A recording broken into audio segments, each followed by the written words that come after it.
Gracias. Grosso, ¿usted se imagina fumigando el carro, subiendo de Melgar a Bogotá? No, pero sí, a mí me ha pasado y pues tenía esa inquietud y por eso usted muy bien se la preguntó. No, me ha pasado. Uno, por ejemplo, en Honda baja el vidrio por el calor o pasando por Flandes y a veces se meten los mosquitos y uno se da cuenta cuando llega a Bogotá. Lo que nos dice el secretario es que no sobrevive mucho tiempo en dado caso que ocurra, ¿no? Que es improbable, suele ocurrir en algunas ocasiones, pero no sobrevive mucho y no tiene capacidad pues para contagiar, no transmite la enfermedad. Exactamente. Es decir, lo que dice el presidente, la visión apocalíptica del presidente de que Bogotá primero dijo que nos íbamos a quedar sin agua y había que evacuar la ciudad, y luego que se va a propagar la fiebre amarilla, no es cierta. Pero no Ricardo, es cierta, no es endémico. Yo quiero llamar la atención que este no es el momento para pelear entre los entes territoriales. No es el momento para que la presidencia pelee con la alcaldía de Bogotá, con la gobernación de Antioquia. No, es el momento para tratar de hacer sinergias. Porque aquí lo importante, esto no es un problema ideológico, es que todo lo volvemos ideológico, todo lo volvemos una discusión política. Aquí se trata de salvar vidas, hombre. Padre, aquí se trata de vacunar. Padre, que alguien pero se dígalo lo diga. con nombre propio. Dígalo con nombre propio. Todo lo volvemos ideológico, no. El presidente vuelve todo ideológico, el presidente Petro. Hay que decirlo con todas sus letras. Y me da mucha pena con el señor presidente, pero no se trata aquí de armar una discusión y una pelea. Siempre 807. Está buscando quién tiene la culpa. Y no, aquí no se trata de cuál es el culpable. 87. Aquí se trata de solucionar. María Consuelo, aquí la pregunta que queda sobre la mesa, además de escuchar al doctor Bermond, qué importante es escuchar a los científicos y escuchar una voz que oriente a la gente, más allá de las pequeñas discusiones políticas, María Consuelo. Pero lo que queda sobre la mesa es la pregunta de si es adecuado, de si es necesaria la declaratoria de otros estados de excepción por parte del presidente Petro. Se ha acostumbrado a gobernar vía estados de excepción. Para allá iba, Ricardo. Lo que queda en evidencia es que lo que se necesita es una articulación, como lo señalaba el padre, entre los entes territoriales y el gobierno nacional. Articulación que no solo manda la Constitución, sino que está en las funciones ordinarias, tanto de los ministros como de los gobernadores y alcaldes.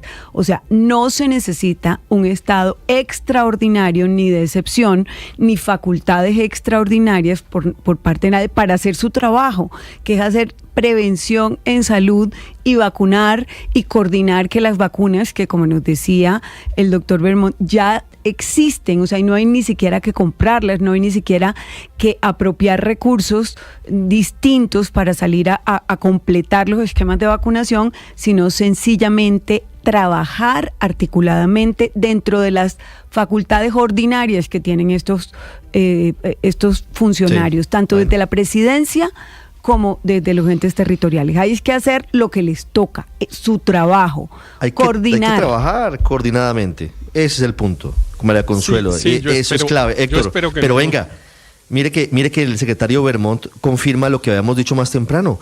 La declaratoria de emergencia económica y sanitaria puede facultar al presidente de la República incluso a limitar la movilidad de los ciudadanos. Eso tiene unas implicaciones profundas. Claro, bueno, en realidad ahí hay un dato importante, Ricardo, y es que las restricciones de movilidad que se adoptaron durante la pandemia del COVID se adoptaron solo con la emergencia sanitaria, sin necesidad de emergencia económica, que esa fue una discusión jurídica que tuvimos, digamos, en ámbitos incluso académicos, de si se hubiese necesitado facultades de estados de excepción, porque, por ejemplo, la Corte Constitucional nunca tuvo oportunidad de pronunciarse sobre los encierros, salvo para los mayores en una tutela, en la tutela de la Revolución de las Canas, como se llamó, pero en los otros asuntos la Corte Constitucional nunca se pudo pronunciar porque no fueron decretos de estados de excepción. La emergencia sanitaria permite que se adopten unas decisiones en materia de restricción de movilidad y se tomen otras decisiones como las que se tomaron en ese momento, pero sí permite otras cosas que yo no sé si son necesarias en este caso, pero aparentemente no, como por ejemplo los temas presupuestales o acelerar contratación o cosas de ese estilo que no parecen ser necesarias en este caso. Yo no veo por qué el presidente de la República está invocando una emergencia económica que a mi modo de ver es absolutamente innecesaria y yo sí creo que esto hay que plantarlo duro, porque el presidente de la República no puede andar amenazando, digo yo, con declaratorias de estados de excepción permanentemente, un día por el Catatumbo, otro día por la pobreza en La Guajira. Bueno, recuerden ustedes que desde la campaña dijo que el primer día lo que iba a hacer era declarar la emergencia económica, un ¿no? estado de excepción. Y ya, claro, y ya la Corte Constitucional además le puso el primer tate quieto con lo de La Guajira, y eso le ha generado un enfrentamiento entre el gobierno y la Corte. Es discutible si la conmoción del Catatumbo es o no constitucional, eso lo tendrá que decir la Corte dentro de algunas semanas, pero volver a este tema de que cada situación, digámoslo, de emergencia, como evidentemente puede ser considerada esta, da para un estado de excepción, a mí sí me parece un abuso, y yo espero que el presidente no incurra en este caso en ese abuso. Gobernando vía estado de excepción. 811, Andrés, su opinión. Esto lo que significa es gobernando cada vez más vía estado de excepción el presidente Petro. ¿Se necesita realmente este estado de emergencia económica y sanitaria para atender la fiebre amarilla, que entre otras cosas hay unos departamentos a donde no ha llegado y hay unas ciudades a donde nunca va a llegar? No, obviamente no, Ricardo, mire, obviamente no.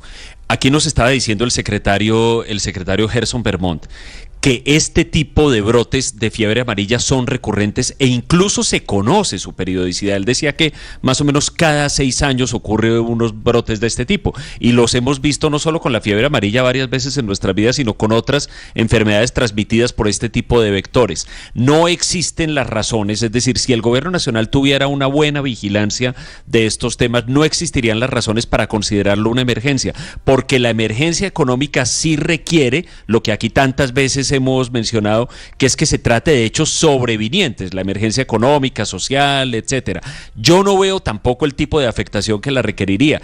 Y si los fundamentos son los que están en ese trino del presidente de la República de ayer, que si me permite la expresión, y lo digo con todo respeto del mandatario, es básicamente delirante, pues entonces los fundamentos no existen, Ricardo. Aquello de que hay unos mosquitos que como si fueran el ejército libertador suben a los páramos, cruzan los páramos, llegan a zonas donde no estaban antes, eso obviamente lo hemos discutido acá, no tiene pies ni cabeza y no podría ser, por supuesto, fundamento para una medida de esa naturaleza.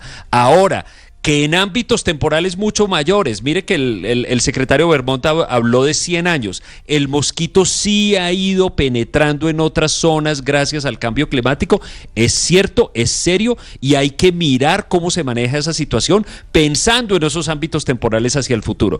Pero si los fundamentos, insisto, son ese trino francamente delirante de ayer del presidente de la República, creo que no los hay.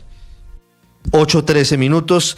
Hacen llegar memes, Andrés, ya de los mosquitos tomando el bus de Expreso Bolivariano en Melgar para llegar a Bogotá. Es que increíblemente, si esto no tuviera una situación de emergencia, de contingencia, se convertiría en lo que muchas discusiones en Colombia por cuenta de lo que dice el presidente Petro, que no se asesora de científicos, un chiste. Víctor, ahí le voy a mandar el meme, mosquito, el Aedes aegypti subiéndose al bolivariano. Hombre, por Dios, poquito de rigor científico, pero para todo hay chiste en Colombia. Y si llegara a ocurrir, menos mal. Poco probable, pero si llegara a ocurrir, pues no tiene se muere muy rápidamente, no tiene la capacidad para propagar el virus masivamente. Una pregunta, ese Ricardo. eventual mosquito que llegue a la capital de la República. ¿El mosquito puede viajar para Santa Marta o para Barranquilla o nada más se queda aquí? No, Una no, pregunta. para allá sí.